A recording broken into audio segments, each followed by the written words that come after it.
I know you're gonna dig this. Why don't people stay for the end credits of a film? Well, you could say it's because a lot of them are ignorant.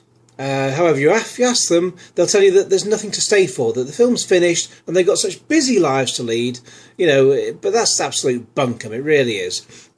I like to stay for the end credits of the film because it gives you a chance to sit back and reflect on what you've just seen. Sometimes there's additional things during the end credits, like last year's Spider-Man reboot had an extra scene. So shortly after the first few credits, then this scene appeared, which was particularly, I won't say what it is, but it was particularly annoying timing, because by that point, a lot of the audience had started to get up and leave, at which point they're then standing right in front of you. And then the extra scene begins, and then it stops them in their tracks, so you have to stand up too, so you can look past it. Look past them to watch the scene. Some films pepper the end credits with them, like Hansel and Gretel Witch Hunters, and some of them leave it until the very end, like the Evil Dead reboot. Now, I'm not going to say what happens in any of these scenes, or any other scenes I'm going to talk about.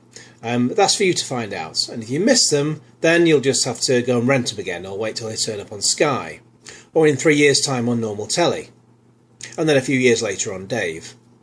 Yes, most films don't have anything after the credits or during them, but even when they don't, they do still have usually a wonderful score to enjoy. One such film is Gravity. Now, obviously, I'm not going to say what happens at the end of the film, or the middle, or during any part of it.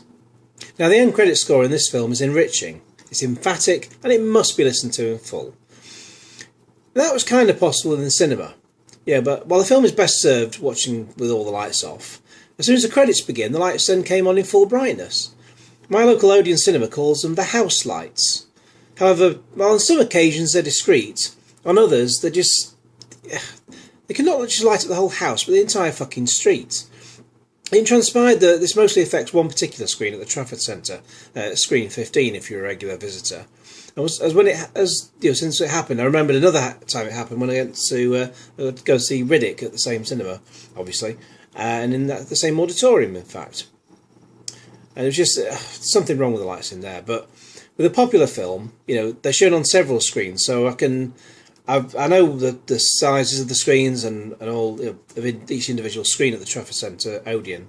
I made it a point to find out that particular information. So I know which screen is best to see, various films on. So anyway, when most films come out, or most popular films, they're shown on several screens. So you can select your auditorium to suit the film. Unfortunately, when Riddick was released, it was only shown on one screen, and it was screen 15. Now, I've since spoken to the manager there, and they're going to have that screen checked out, so that's good. I'm still going to avoid it for a little while because the lights must have been positioned incorrectly when they put it in the first place, and they're basically just shining onto the screen, making it impossible to read all the end credits, completely, or pretty much anyway. Last week I went to see Gravity again, but this time I went to see it at the IMAX in Manchester, just before it disappeared forever in favour of the new Hobbit film. It was exceptional to see it on a better screen. And in the north, you couldn't see it on any bigger screen. The only bigger IMAX screen is the one down at the BFI in London.